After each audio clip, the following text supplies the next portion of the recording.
성경의 지도를 보게 되면 이스라엘은 국토가 세 부분으로 나뉘게 됩니다. 맨 아래쪽에 유대 땅 그러죠. 그리고 중간은 사마리아 땅, 사마리아 사람이 살고 있는 곳이고, 맨 위 북쪽은 갈릴리 지역 이렇게 얘기합니다. 그래서 이 남쪽 유다에서 북쪽 갈릴리로 가거나, 그 다음에 북쪽 갈릴리에서 남쪽 유다로 오거나, 이렇게 왕래할 때는 이제 중간에 있는 사마리아 땅을 통과해야 됩니다. 그런데 유대인들은 절대로 그 중간에 사마리아 땅을 밟지를 않습니다. 사마리아 사람들과 만나지도 않습니다. 왜냐하면 이 사마리아 사람들은 저주받은 사람들이다. 이 땅은 재앙의 땅이다. 그렇게 생각하기 때문에 절대로 그를 가지 않고 지중해로 배 타고 올라가고 내려가거나, 아니면은 요단강 건너가지고 동쪽으로 올라가거나 내려가거나, 그런 길을 택하지 사마리아 땅을 밟지를 않습니다. 그만큼 이 사마리아에 대한 그 멸시와 천대가 굉장한, 우리말로 세상 사람들이 하는 말로 재수 없는 땅이다, 이렇게 생각하는 겁니다. 왜 사마리아 그렇게 저주받은 사람들, 재수 없는 땅이 되었느냐? 사마리아는 원래 이스라엘 역사를 보게 되면 이 북왕국인데, 이 북왕국이 아시리아에게 멸망을 합니다. 북왕국을 점령했던 아시리아가 이 인종 말살 정책을 펴가지고 유태인들과 이방인들을 강제로 결혼을 시켜버립니다. 원하도 원치 않듯 강제로 결혼하니까 거기서 태어난 자녀들은 다 혼혈족이 되어버립니다. 그래서 이 혼혈족이 바로 이 사마리아 사람들입니다. 지금도 이스라엘 가면 이 사마리아 사람들은 굉장히 멸시와 천대를 받고 있는데, 그래서 전통적으로 유태인들은 사마리아 사람들과 만나면은 이건 재수없다는 거죠. 이건 정말 재앙이다, 그렇게 생각합니다. 아무도 그들과 만나질 않습니다. 그런데 예수님은 다릅니다. 오늘 본문에 오게 되면, 오늘 본문의 앞에 길어서 앞에는 안 읽었습니다만은, 요한복음 4장 3절 4절 말씀 보면 예수님은 유다에서 북쪽 갈릴리로 가시면서 사마리아 땅을 통과하셨다, 이렇게 말씀합니다. 자, 유대인들은 밟지 않은 사마리아 땅을 예수님은 통과하셨는데, 그 사마리아 땅 들어가서 우물가에 예수님이 가셨습니다. 근데 우물가에 가셨는데 보니까 물을 좀 마셔야 되겠는데, 아마 물을 떠는 두레박 같은 게 없었는 것 같습니다. 근데 그때 마침 사마리아 여자 한 사람이 우물에 물을 길러 나왔습니다. 그래서 예수님께서 이 여인에게 나도 물 좀 떠주시오, 그렇게 요청을 했습니다. 그러니까 이 사마리아 여자가 딱 보니까 이 유대인 남자인데, 아니 유대인 남자가 어떻게 이 사마리아인 여자에게 물을 달라고 할 수가 있습니까? 이게 너무나 신기하거든요. 그런 일이 없거든요. 그러니까 9절 말씀 보면 사마리아 여자가 이르되 당신은 유태인으로서 어찌하여 사마리아 여자인 나에게 물을 달라 하나이까 하니, 이런 유태인이 사마리아인과 상종하지 아니함일러라, 이렇게 말씀합니다. 당시의 유태인과 사마리아 사람들의 관계가 어떠한 건지를 보여주고 있는 말씀입니다. 근데 이제 두 분 간에, 예수님과 사마리아 여인 간의 대화가 오갑니다. 대화가 오가는 가운데서 이 사마리아 여인이 큰 걸 발견했습니다. 그게 뭐냐? 내 앞에 있는 이분, 그리고 나에게 물을 달라고 요청한 이분이야말로 내가 그동안 기다리고 믿고 기다리는 메시아구나, 그리스도구나, 이거를 발견하게 됩니다. 그래서 동네에 들어가가지고 여러분 와서 보세요. 내가 예수를 만났습니다. 우리가 그동안 기다리던 그리스도를 만났습니다. 한번 다 와보세요. 이렇게 하면 동네방네 전도하면 외치고 다녔습니다. 그래서 이 여인의 소리를 듣고 많은 사람들이 우물가로 나와가지고 예수 만나고 예수 믿게 되는 그런 기적이 일어났습니다.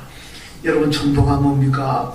전도라는 것은 우리가 복음을 가지고 가서 설득력 있게 전하고 서론, 본론, 결론, 아주 논리적으로 복음 가지고 전도할 수도 있습니다만은, 이 여인처럼 그냥 와서 보세요. 이 여인의 전도 딱 그겁니다. 여러분 와서 보세요. 내가 100마디 할 줄도 모르고 나는 말할 줄도 모릅니다. 아는 것도 별로 없습니다. 그렇지만은 내가 그리스도를 만났습니다. 와서 보세요. 그리고 온 동네 다니면서 소리치고 다녔습니다. 이게 전도인 줄로 믿습니다. 여러분, 우리가 어떻게 설득 있게 말할 수도 있지만은 설득 못 시킬 수도 있습니다. 그럴 때는 뭐냐? 와서 보세요. 와서 예수를 한번 만나보세요. 그리스도를 한번 만나보세요. 그럼 내 삶이 변화되고 내게 축복이 임합니다. 이게 바로 우리가 부지런히 전도해야 될 또 말씀입니다. 와서 보라. 11월 새가족 초청을 다들 맞아서 여러분 교회들 가셔서 여러 사람하고 오늘도 여러분 오셨는데 참 감사하고 환영합니다. 우리 교회들 어디 가시든지 간에 그냥 와서 보라. 그러면 돼요. 와서 예수 만나기. 하나님께 달려있습니다. 하나님께서 믿게 만드시면 믿게 되는 거고 뭐 또 아니면 어떻게 하겠습니까? 하여튼 와서 보라고 부지런히 전하시는 여러분 되시길 주님의 이름으로 축원합니다. 우리가 살아가면서 많은 사람들 만납니다. 많은 사건도 만납니다. 뭐 만나는 것들이 얼마나 많이 있겠습니까? 그런데 우리가 만나는 것 중에 가장 큰 축복의 만남이 뭐겠습니까? 예수 만나는 것인 줄로 믿습니다. 예수가 그리스도라는 것을 믿게 되고 만나게 되는 것이 우리가 살아가면서 받을 수 있는 가장 큰 축복입니다. 우리는 이 축복을 다른 사람들에게 전하며 살아야 될 줄로 믿습니다. 자, 어떤 만남이 복일까요? 먼저요, 여러분 우리가 살아가면서 종교를 잘 만나는 것이 큰 복입니다. 여러분 세상에 종교가 얼마나 많이 있습니까? 세상에 교주들이 얼마나 많이 있습니까?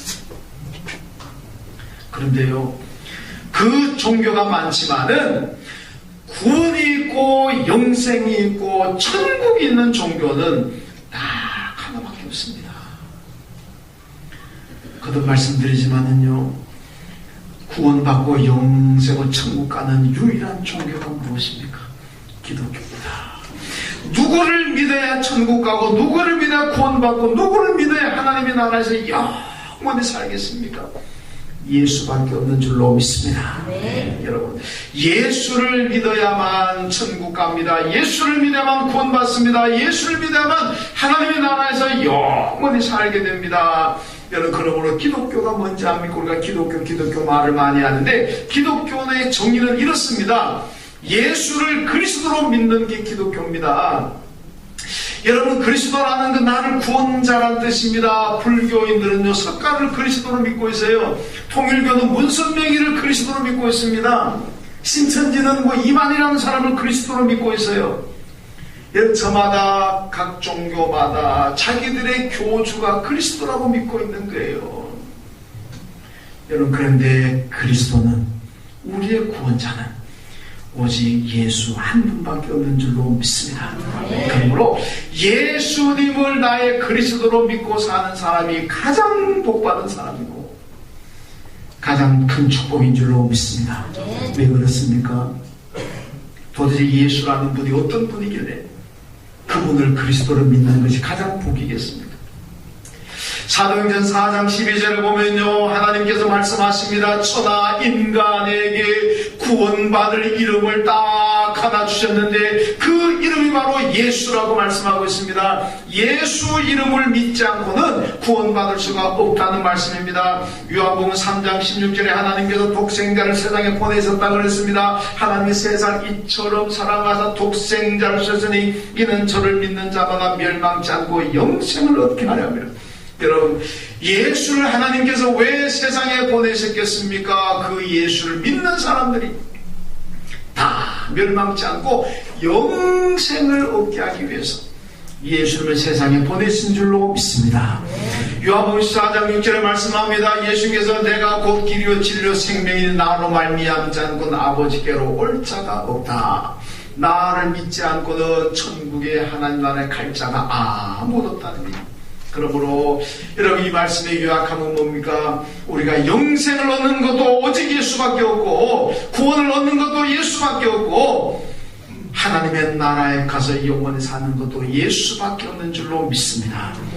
그러니까 예수 믿는 사람이 가장 큰 복입니다. 여러분 생각해 보세요.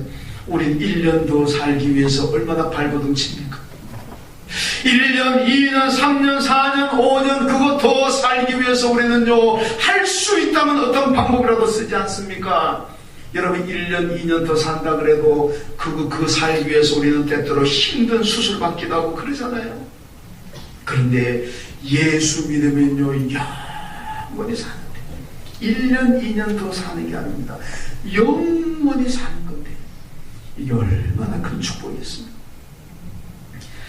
여러분 기독교는 생명의 종교입니다. 기독교는 생명의 종교이기 때문에 영생을 얻는다는 겁니다. 그래서 기독교인이 된 것이 가장 큰 축복인 줄로 믿습니다.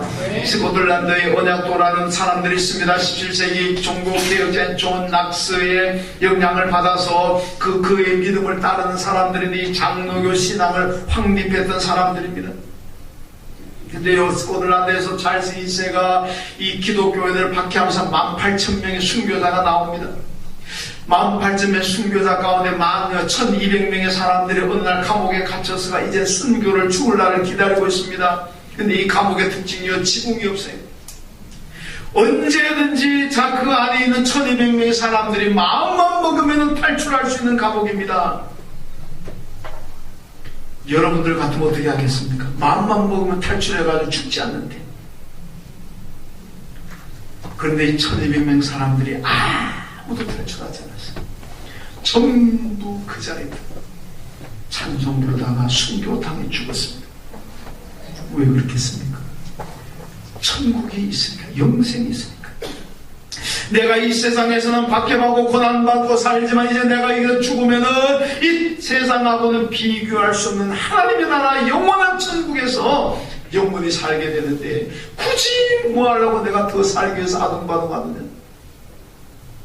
날 죽여주시오. 나 죽으면 천국에서 영원히 삽니다. 그래가지고 이분들이 아무도 도망가지 않고 1,200명이 다 그 자리에서 순교당했습니다. 이 이야기에 감동을 받은 사람이 누구냐면요, 물론 저도 감동받습니다만 이정훈 교수라는, 제가 몇 주 전에 소개 한번 했잖아요. 이정훈이라는 사람이 원래 중이었으면 불교 승려였습니다. 그래서 이 사람이 종교자유정책연구원의 종자연이라는 걸 만들었습니다. 이 종자연의 설립 목적이 뭐냐면 기독교를 말살하는 겁니다. 이 불교 중들이 모여가지고 기독교를 땅에 때려잡자, 기독교를 없애자, 교회를 다 망가뜨리자, 그 목적 가지고 종자연 만들었던 사람입니다. 근데 이분이 하나님의 큰 체험을 하고 회심회가 돌아와가지고 지금은 온데 예수 전하고 다닙니다. 이런 종자연 만들어가지고 기독교를 없애려고 했던 사람들이, 이 사람이 이제 예수 믿고 예수 전하고 다니니까 얼마나 배신감이 들겠어요. 우리 쪽에서는 너무너무나 좋은, 정말 이 나라가 지금 많이 어려운데 이 시대에 이분을 통해서 정말 기독교를 박멸하는 사람들의 그 정체를 밝히는 기회가 되잖아요. 그러니까 이게 특별한 하나님의 은혜 같은데 그쪽에서 보면은 배신자잖아. 이 죽일 배신자입니다. 얼마나 미워하겠습니까? 그러니까 이분이요, 죽음의 위협도 많이 당한답니다. 그런데도 자기는 이제는 죽을지언정 예수 전하다가 죽겠다 이러면서 다니는 겁니다. 이분이 회심하고 난 다음에 은혜 체험을 많이 했는데 그 중에 하나가 바로 스코틀랜드의 언약도라는 겁니다. 아니, 어떻게 1,200명 사람들이 도망갈 수도 있는데도 불구하고 도망가지 않고 다 죽느냐, 이게 도대체 뭐냐, 도저히 이해할 수가 없다는 거예요. 그래서 자기가 예수 믿는 신앙을 가지고 보니까 이해가 되더라는 겁니다. 천국에서 영생을 누리니까 굳이 세상에 오래 살라고 뭘 그래 아웅다웅하냐. 자기가 예수 믿고서야 이걸 알았대. 이해가 된다. 나부터도 그러겠구나. 이 언약도의 감동을 많이 받았다는 간증 고백을 들어보았습니다. 여러분, 우리가 세상을 살아가면서 만남이 참 많습니다. 좋은 배우자를 만날 수도 있고, 좋은 친구 만날 수도 있고, 좋은 이웃을 만날 수도 있고, 좋은 일들을 만날 수도 있고, 좋은 환경을 만날 수도 있습니다. 그러나 뭐니 해도 우리가 만날 수 있는 가장 큰 축복은 예수님 만나는 것인 줄로 믿습니다. 예수 만나면 영생을 얻으니까 얼마나 예수의 만남이 큰 축복이겠습니까? 그래서 우리 기독교인들은 이 세상에서 받을 수 있는 가장 최고의 복을 받았습니다. 오늘 오기 처음 오신 분들, 우리 교인들이 한번 교회 갑시다 그래가지고 마지못해 혹시 오셨더라도 우리 교인들은 여러분에게 최고의 선물을 주시기 위해서 그렇게 교회에 오자 그랬던 겁니다. 뭐 힘들게 하라고 그런 거 아닙니다. 시간 뺏으려고 그런 거 아닙니다. 우리가 가지고 있는 이 영생, 하나님의 나라, 이 최고의 선물, 최고의 복을 주시기 위해서 여러분들을 오시자 그랬던 겁니다. 그리고 오히려 불만 같은 가지 마시고 오히려 감사하십시오.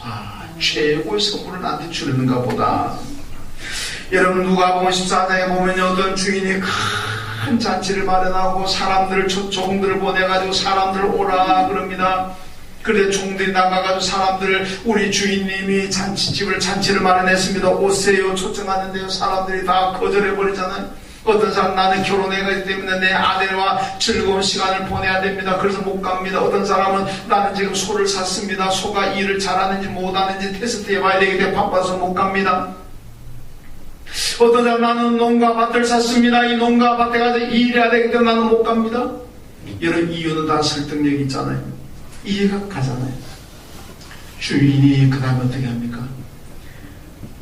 그 외 다 챙겨라 그러면서 누구든지 데리고 와라. 이럴 때 주인이 초청할 때 보면요, 주인이 다 준비했어요. 누가 14장 보면요, 다 준비했어요.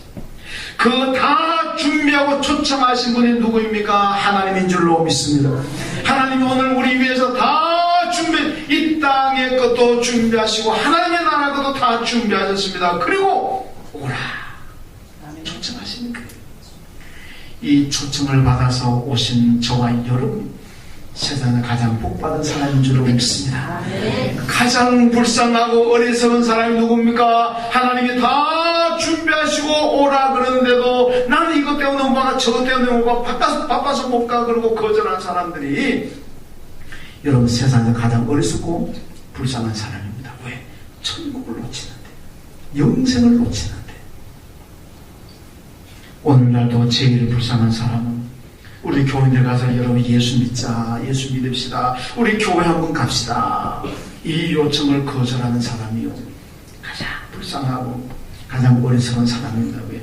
천국을 버리는데, 영생을 발로 차버리는데 이것보다 더 불쌍한 사람 어디 있겠습니까? 우리 한 가족 여러분 11월 하는 날 새가족 초청의 날입니다. 누구를 만나든지 간에 와서 보라, 와서 보라. 그래서 이웃에게, 여러분들 아는 사람들의 가장 큰 선물, 가장 큰 축복을 드리며 한 달 지나시길 주님의 이름으로 축원합니다. 그 다음에 또 하나는 좋은 교회를 만나는 것이 가장 큰 축복입니다. 마태복음 16장 16절에 베드로가 이런 고백합니다. 주는 그리스도시요 살아계시는 하나님의 아들입니다. 이런 고백하잖아요. 이 고백을 들으신 예수님께서 얼마나 기뻐하시고 얼마나 좋게 하는지 모릅니다.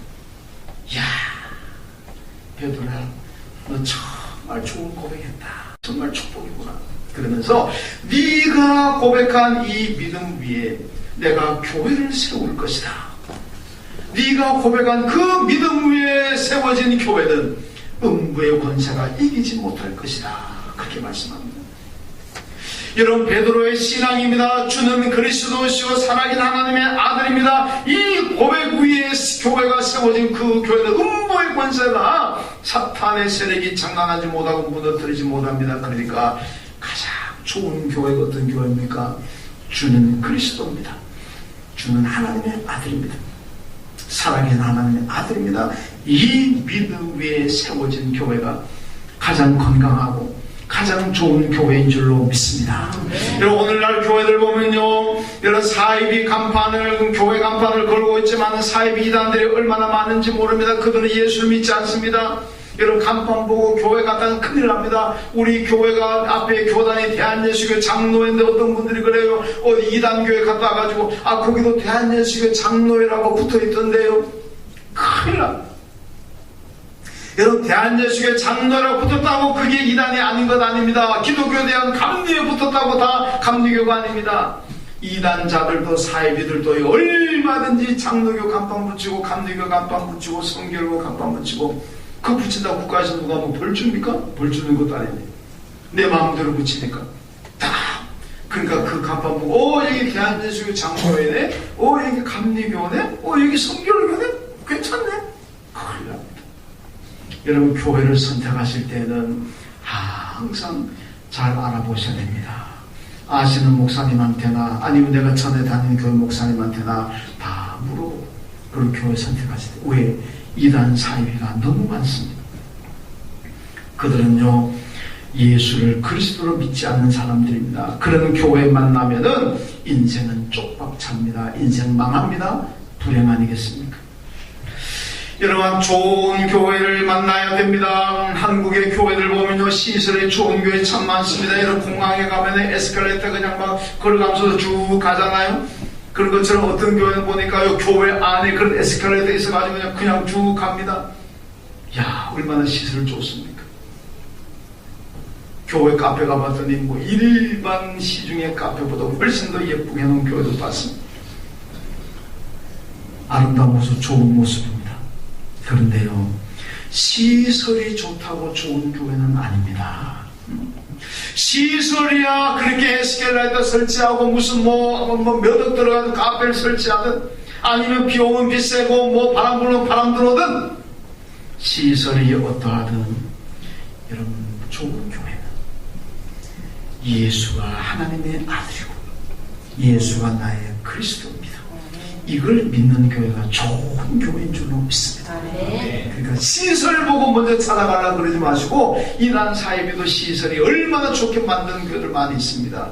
그보다도 먼저 봐야 될 것은 예수가 하나님의 아들로 믿는 교회냐, 예수만이 우리의 그리스도라고 믿느냐, 이걸 보고 교회 선택하시면 틀림없습니다. 여러분 옛날 예루살렘 성전 예수님 당시의 성전은요 헤롯이 유대인의 환심을 사기 위해서 36년간에 걸쳐서 지었던 성전입니다. 제자들이 예수님과 함께 감람산으로 올라가다가 맞은편의 성전을 보면서 감탄을 합니다. 와 주님 이 예루살렘 성전이 너무너무 환합니다. 와 멋있습니다. 예수님 뭐라고 말씀합니까? 이 성전이 돌 위에 돌 하나도 남지 않고 다 무너질 것이다.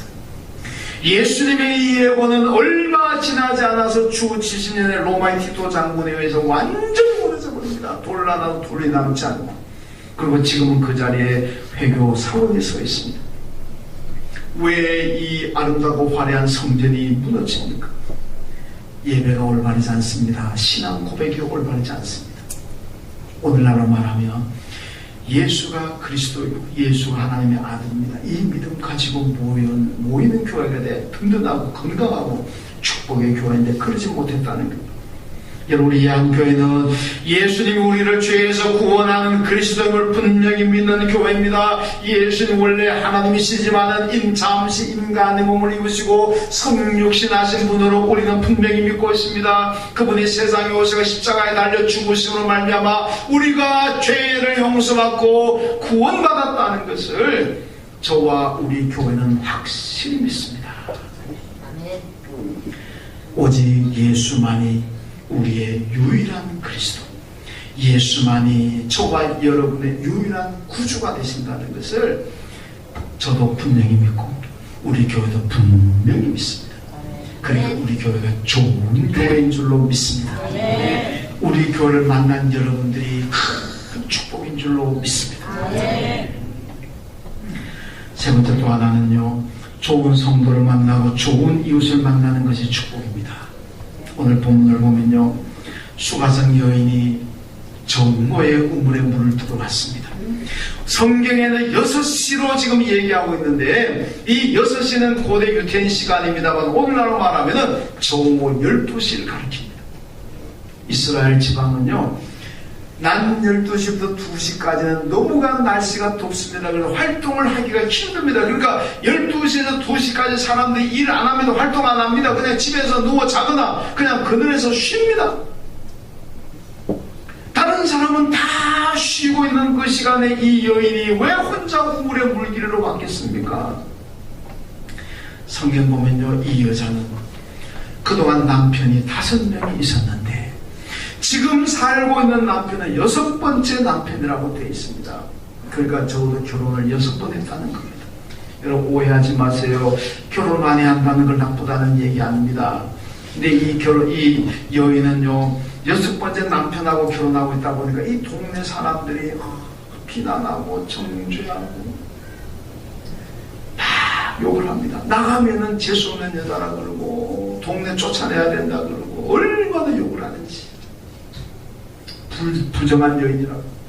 그러니까 이 여인은 사람들 만나는 게 두렵습니다. 대인 기피증이 있습니다. 사람을 만날까봐 겁나는 거. 그래서 사람들이 안 오는 시간에 물은 길로 와야 되고 물은 마셔야 되겠고, 그러니까 사람들이 다 집안에 들어주시고 있는 그 시간에 혼자 살짝 와서 물 길러 가려고 왔다가 이 여인이 예수를 만났습니다. 여러분 이 여인의 삶이 얼마나 우리말로 기구한 인생입니까? 얼마나 불쌍한 삶입니까? 여러분 사람들은요 살아가다 보면 상황의 형편에 따라 결혼을 2번도 할 수도 있고 3번도 할 수도 있고 그 이상도 할 수 있습니다. 결혼 여러 번 했다는 자체가 악이 아닙니다. 그게 뭐 죄가 되겠습니까? 그런데 중요한 것은 이 여인의 사정을 안 들어봤다는 겁니다. 동네 사람들도 그 여인이 6번까지 결혼하려고 그러면 그 안에다가 무슨 말 못한 사정이 있을 거 아닙니까? 뭐 본인들 무슨 뭐 결혼 6번 하고 싶어서 했겠습니까? 어디에 살다 보니까 상황이 그래 돼서 어쩔 수 없이 남한테 얘기는 못하겠고 어쩔 수 없이 그런 상황이 있을 거 아닙니까? 우리 남의 상황을 어떻게 알겠어요? 그러면 사람들이 여인을 만나서 얘기를 한번 사정을 들어보든지 한번 물어보든지, 아니 묵이 곤란하면 그냥 덮어주고 아이고 그래 얼마나 힘들겠나 그렇게 위로해 주든지, 그러면 얼마나 좋은 사람들이 얼마나 좋은 이웃이겠습니까? 그런데 그런 거는 사정은 안 들어보고 사정은 물어보지도 않고 그냥 6번 했다는 것만 가지고 비난하고 정죄합니다. 여러분 어떤 일이든지 간에 그 사정을 들어보면 이해가 될 수도 있고 또 끄덕할 수 있잖아요. 사정 들어보지 않고 우리가 마음속으로 판단해가지고 우리도 사람들 쉽게 정죄하고 쉽게 비판하고 쉽게 비난하고 이런 일들 얼마나 많이 합니까? 근데 나중에 사정을 들어보면 그랬었구나. 저도 그런 경험 많이 합니다. 괜히 내 마음속으로 어떻게 저럴 수가 있나, 어떻게 저러나. 그러고 나중에 그 사정을 알고 보면 그랬었구나. 아이고 내가 생각이 짧았지. 그리고 후회할 때도 많습니다. 그러니까 우리는요 어떤 분의 삶을 보더라도 그 드러나는 삶만 보면서 정죄하고 비난하고 그러면 안 됩니다. 그 사정을 들어보면요 그게 다 이해될 만한 부분이 있고 어려움이 있습니다. 그 잠언에서 뭐라 그럽니까? 사정을 들어보기 전에 생각하고 판단하는 사람은 정말 불행할 것이라고 말씀합니다. 여러분 성경 잠언이 분명히 얘기합니다. 사정을 들어보기 전에 남들에 대해서 비난하고 정죄하지 말아라. 사정을 들어보면 다 이해가 되고 용납이 된다. 그렇게 말씀합니다. 여러분 오늘 이 수가성 여인은요 동네 사람들이 여인의 사정을 들어보았더라면 아마 이해가 될 수도 있을 것 아닙니까? 그러면 비난하고 정죄하는 것이 아니라 오히려 불쌍히 여겨주고 격려하고 등 두드려주고. 얼마나 힘드느냐, 얼마나 힘듭니까? 힘내세요. 우리 같으면 힘내세요. 제가 기도하고 있습니다. 이게 얼마나 좋습니까? 그런 사람들 만났더라면 이 여인은 좋은 이웃을 만났을 겁니다. 그런데 그냥 사정도 안 들어보고 비난하고 정죄하니까 대인 기피증이 나고 이 여자가 얼마나 불쌍합니까? 여러분 우리는 우리 교인들 간이든 우리 교회 처음 오시는 분이든 간에 외적으로 보는 거 보고 판단하지 말고 그 사정 들어보시고 사정을 얘기 안 하면은 말 못할 무슨 일이 있겠구나 그렇게 생각하고 그냥 위로해주고 격려해주고 또 세워주는 그런 신앙인 되어야 될 줄로 믿습니다. 여러분 우리 예한 성도들은요 사랑하고 또 배려도 많이 해야 됩니다. 우리 교회 오는 분들이 누가 우리 교회 오든지 간에 예한교회 만난 것이 내 인생의 큰 복이다. 내가 예한교회 가서 예한교회 교민들 만난 것이 큰 복이다. 우리를 만나는 것이 큰 복이다. 그런 고백이 나올 수 있도록 해야 될 줄로 믿습니다. 수가성 사람들처럼 되면 안 됩니다. 사정을 들어보지도 않고 그냥 비난하고 정죄해버려요. 이렇게 되면요, 얼마나 상처받고 아픔이 많겠습니까? 우리 교회에 오시는 분들은 누구든지 간에 그들을 사랑하고 배려하고 그리고 이해해주고 등 두드려주고 어렵고 힘든 분 있으면 힘내라고 내가 기도하겠습니다. 그것이 참 좋은 교회의 모습입니다. 여러분 11월달 새가족 초청의 달입니다. 우리 교회에 오셔서 예수 만나시는 것, 우리 예한교회 만나는 것, 우리 교회 교인을 만나는 것, 이것이 그분에게 가장 인생에서 가장 큰 선물이 되고 가장 큰 복이 되도록 우리는 해야 됩니다. 그리고 누구든지 어디에 가서든지 와서 보라. 목사님 나는 전도할 줄 몰라요. 말 주변에 없어서 못해요. 그런 분들 있잖아요. 와서 보라 그 말도 못하십니까? 그냥 가서 누굴 만났냐 돼. 와서 보라. 나는 말 주변에 없고 나는 뭔지 잘 모르지만 예수 믿으니까 너무 좋다. 와서 보라. 그리고 모시고 오시오. 모시고 오시면 그 다음에는 하나님이 책임지실 줄로 믿습니다. 그 다음 하나님이 하시는 거예요. 그까지 우리가 무슨 뭐 어떻게 합니까? 아이고 그 사람 한 번 왔다가 안 올 사람인데 뭐 걱정하지 마세요. 어떤 분들은 한 번 왔다가 안 올 사람인데 뭐 하는데 데리고 옵니까? 얼마나 큰 교만인지 압니까? 한 번 왔다가 평생 믿는 사람들도 얼마나 많은데 우리 교회도 한 번 왔다가 한 번 와줄게 왔다가 예수 지금까지 잘 믿는 분들 많이 있습니다. 하나님이 하시는 거예요. 한 번 왔다 가겠다고 왔지만은 그분이 예수를 만나면 평생 믿는 거고 나는 평생 다니겠다 생각하고 왔어도 예수 만나지 못하면 그 다음 주부터 안 나오는 거고 그건 하나님이 결정할 문제입니다. 그러니까 내가 미리 판단해가지고 아이고 한 번 왔다 가서 나 안 하겠다. 그럼 교만입니다. 하나님의 영역을 침범하지 마시고 누구든지 간에 와서 보라. 이것이 여러분들 전도가 되시고 와서 여기에서 예수를 만나고 좋은 우리 예한교회 만나고 좋은 우리 예한 성도 만나서 모두가 다 행복하고 복되게 살아가는 그런 축복이 있길 주님의 이름으로 축원합니다. 하나님 감사합니다. 오늘 수가성 여인이 이웃을 잘만 만났습니다. 예수 만난 건 복이죠. 이웃 잘만 만나서 힘들게 살았습니다. 그렇지만 예수 만난 다음에 와서 보라고 전했습니다. 하나님 우리도 나가서 누굴 만나든지 간에 내가 만난 예수, 내가 가진 천국의 축복 이것 생각하면서 와서 보라고 전하는 저희가 되게 하시고 왔을 때에 따뜻이 사랑하고 배려하고 정말로 예한교회 성도 만나는 것이 가장 큰 복이고 선물이 될 수 있도록 우리 교회와 오시는 분들 축복하여 주옵소서. 예수님의 이름으로 기도하옵나이다. 아멘.